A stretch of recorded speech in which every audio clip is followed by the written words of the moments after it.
عجیب واقعہ یہ ہوا کہ جب میں گیا تو مجھے وہ یہ دعا بھی بھول گئی اور میں نے اپنے لیے شہادت کی دعا کی. یعنی وہ ایک چیز ذہن میں اور دل میں آپ کے ہوتا ہے جو آپ پاکستان کے لیے محبت وہ ہمیشہ جو رہی. اسی طرح کی کوٹیشنز یاد کرنا. مجھے یاد ہے کسی نے کہا تھا کہ inspired men with courage determination and conviction they act in unison but die alone. شہادت is their destiny and Nishan Haider only a symbolic recognition of a supreme sacrifice. یہی جذبہ یہی محبت بچپن سے لے کے نوجوانی اور اس کے بعد تک کی زندگی میں اور الحمدللہ آج تک رہی. میں جب اللہ نے مجھے فیم دیا تو جو پاکستان کے لیے کچھ کرنے کا جذبہ تھا وہ آپ نے بھی دیکھا کہ سہارا فار لائف ٹرسٹ کے ذریعے hospital, medical college, cancer hospital, اور پھر میڈیکل کالج میں بھی اس کی ریفلیکشن آپ کو نظر آئے گی کیونکہ نارووال کے جتنے بھی شہداء کرام ہیں ان کے بچوں کے لیے ہمارے سہارا کے جو میڈیکل کالج ہے اس میں تعلیم مفت ہے. یعنی ان کی سیٹس اسپیسیفک ہم نے کی ہوئی ہیں کہ اگر کسی شہید کا بچہ ہے تو اس کو مفت ہم پڑھائیں گے. حالانکہ 1 کروڑ سوا کروڑ روپیہ اس پہ خرچہ آتا ہے. جہاں جہاں شہداء کی تصویریں لگی ہوئی ہیں، میں جب گاؤں مختلف دیہات میں ہم کیمپین کے لیے جاتے تھے تو کسی کونے میں تصویر نظر آتی تھی اور آتی ہے تو ایک عادت ہے کہ میں اس کو سلوٹ کرتا ہوں اور ایسی آنکھوں میں پانی سا آ جاتا ہے کہ یار کتنا خوش قسمت تھا، اتنا بڑا اس نے رتبہ حاصل کیا. اور پھر عجیب واقعات ہوتے ہیں. ہر سال ہم سہارا کے میڈیکل کالج میں شہداء کی فیملیز کو بلاتے ہیں. فلیگ ریزنگ سیریمنی ہوتی ہے، ان کی فیملی کو تحفے تحائف دیے جاتے ہیں، ان کو نذرانہ عقیدت پیش کیا جاتا ہے. اور الحمدللہ وہ سلسلہ جاری ہے اور آج سے نہیں ہے، 7-8 سال سے ہے. کبھی اس بارے میں بات نہیں ہوئی مگر یہ وہ تھا جو میرا دل جو ہمارے دل کے اندر ہوتا ہے، ہم اکثر اس کے حوالے سے بات نہیں کرتے.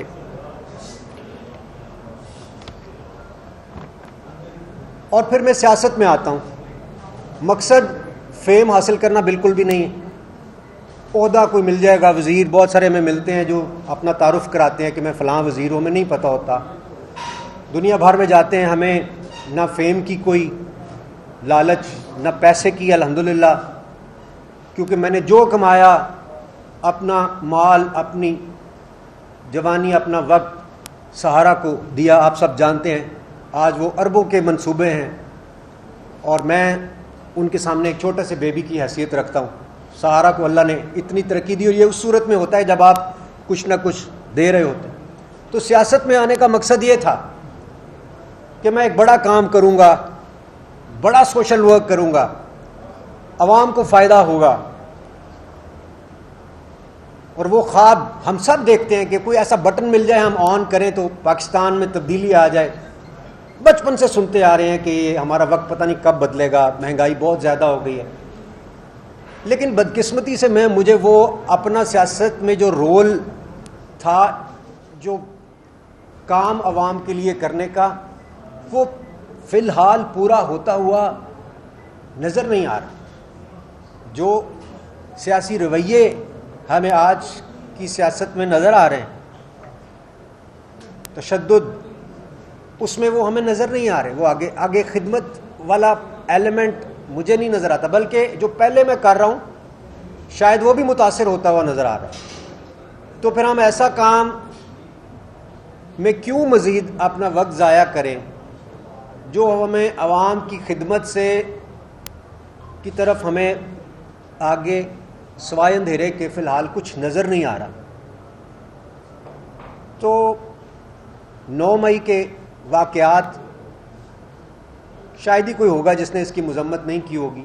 اس میں ہم نے انہی شہداء جن کا میں ذکر کر رہا تھا ان کی یادگاروں کو ٹوٹتے ہوئے دیکھا، آگ دیکھی. یہ لوگ میرے ساتھ جو یہاں موجود ہیں یہ شادرہ سے ہیں، میں نے یہ گواہ ہیں سب کہ میں نے وہاں اس وقت موجود تھا. جب میں واپس آیا تو رستے میں بہت سارے لوگوں نے ٹائر شائر جلائے ہوئے، رستہ رکا ہوا تھا. میں نے اس وقت بھی تقریر کر کے نہ صرف کہ مذمت کی بلکہ ان کو تلقین کرنے کی کوشش کی کہ اس طرح کی کوئی حرکت نہ کی جائے. مگر پی ٹی آئی کے جو لوگ وہاں پہنچے اور جو توڑ پھوڑ اس کے نتیجے میں وہاں پہ ہوئی، جو آگ لگی اور جہاں جہاں بھی لگی، وہ شہداء کی یادگاریں ہمارا ترہ امتیاز ہیں. اور اس کی شدید تکلیف مجھے بھی ہے، ہم سب کو ہے، اور مجھے نہیں لگتا کہ ہم کہیں پہنچ رہے ہیں. اس طرح کے رویوں کے ساتھ اگر ہم آگے بڑھتے رہے تو پھر پاکستان آگے نہیں بڑھ سکتا. ان اللہ مع الصابرین، ہمیں ہمارا دین بہت کچھ سکھاتا ہے. میں یہ بھی ڈسکس کرتا رہا اپنے لیڈرز کے ساتھ کہ نبی کریم صلی اللہ علیہ وسلم صلح حدیبیہ بھی کرتے ہوئے ہمیں نظر آتے ہیں. وہ پیغام ہم سب کے ایسے ایکٹ کرنا چاہیے، معاملہ فہمی کے ساتھ، بصیرت کے ساتھ. سو میں ان شارٹ آگے بڑھتے ہوئے صرف اتنا کہوں گا کہ 9 مئی کے بدقسمت دن کے حوالے سے جو واقعات رونما ہوتے ہیں، اس کے نتیجے میں جو خدشات اور آگے مسائل پیدا ہوتے ہوئے اور جو ایک فیلنگز ہرٹ ہیں، ان کو دیکھتے ہوئے اور اپنا جو بھی سوشل ورک میں کر رہا ہوں اس میں پراپر پرفارم نہ کر سکنے، کیونکہ میں تو پوری دنیا میں جاتا ہوں، فنڈ ریزنگ سہارا میرے پہ ڈیپینڈ کرتا ہے، مجھے اس میں فنڈز درکار ہیں، وہ انڈیپینڈنٹ نہیں ہوا ایسا. تو اس لیے ظاہر ہے کہ مجھے اس کے لیے پاکستان کے اندر بھی باہر بھی، میرا ابھی پرسوں بھی لنڈن میں فنڈ ریزنگ ایونٹ ہے جس میں ہم پیسے لائیں گے تو لوگوں کو ظاہر ہے تنخواہیں بھی ملتی ہیں، اور ابھی تک ہر مہینے 82,000 لوگوں کا مفت علاج ہوتا ہے. تو وہ میری بہت بڑی ترجیح ہے. اور آپ لوگوں میں سے جو لوگ میرے گھر تشریف لائے ہوں گے جب میں نے سیاست جوائن کی تھی تو اس دن میں نے ایک جملہ کہا تھا، ان لوگوں کو یقیناً یاد ہوگا، آن ریکارڈ بھی ہے، کہ سوشل ورک میرے دل میں اتنا قریب ہے کہ اس کے لیے سیاست بھی چھوڑی جا سکتی ہے. آپ میں سے کئی لوگوں نے یہ کہا تھا کہ آپ نے ایک بڑی ویک پولیٹیکل سٹیٹمنٹ دی ہے. میں نے اس کے جواب میں یہ کہا تھا کہ ہو سکتا ہے ایک ویک پولیٹیکل سٹیٹمنٹ ہو، لیکن جو میرے دل میں تھا میں نے اس کا اظہار کیا ہے. ہمیں پاکستان کے لیے بڑا کچھ کرنا ہے، ہم کر سکتے ہیں. میں سمجھتا ہوں یہ ملک وسائل سے مالا مال ہے. جو فوج اور حکومت یا کہہ لیں کہ سول اور ملٹری ریلیشنز ہے وہ ماں باپ کی طرح سے ہوتا ہے. عوام اولاد ہوتی، ان کے اچھے تعلقات عوام پہ خوشگوار اثرات مرتب کرتے ہیں.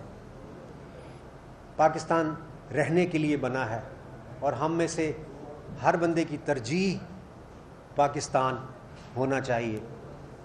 سو ان کلمات کے ساتھ میں آخر میں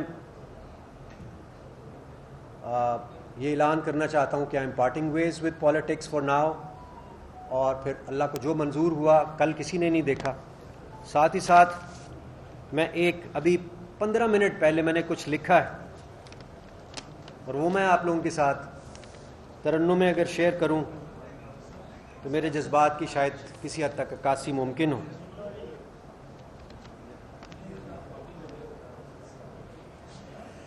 جو راہ حق پہ، جو راہ حق میں چلے گئے، ان پہ دل واروں جاں واروں، اس دیس کے ان رکھوالوں پہ میں کیا واروں کیا نہ واروں.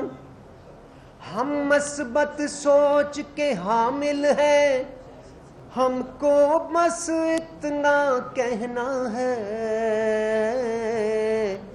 اس دیس کو قائم رہنا ہے، اس دیس کو قائم رہنا ہے، اس دیس کو قائم رہنا ہے، اس دیس کو قائم رہنا ہے۔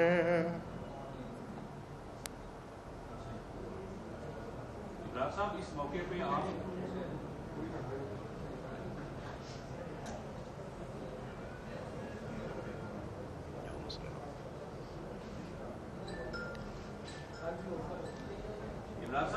پہ آپ نے اتنے نذرانے گائے پی ٹی آئی کے لیے، تو آپ یہ بتائیں گے کہ آپ کی وجہ سے کتنے لوگ جو ہیں وہ موٹیویٹ ہوئے آج ریاست اور آپ کی جو پارٹی تھی وہ ایک دوسرے کے سامنے کھڑے ہو گئے جا کے، اور پھر 9 مئی کا واقعہ ہوا۔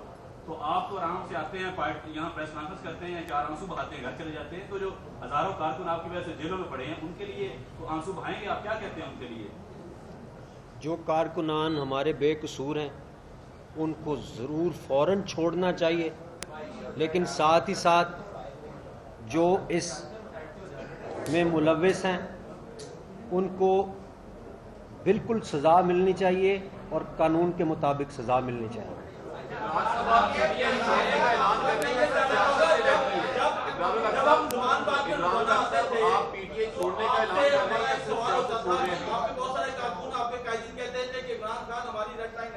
اسے گرفتار نہیں ہونے دیں گے، اور آپ ان قائدین میں شامل تھے جو کہتے تھے کہ جی عمران خان ہماری ریڈ لائن ہے، تو وہ آپ کو اندازہ ہوا کہ ریڈ لائن کیا ہوتا ہے؟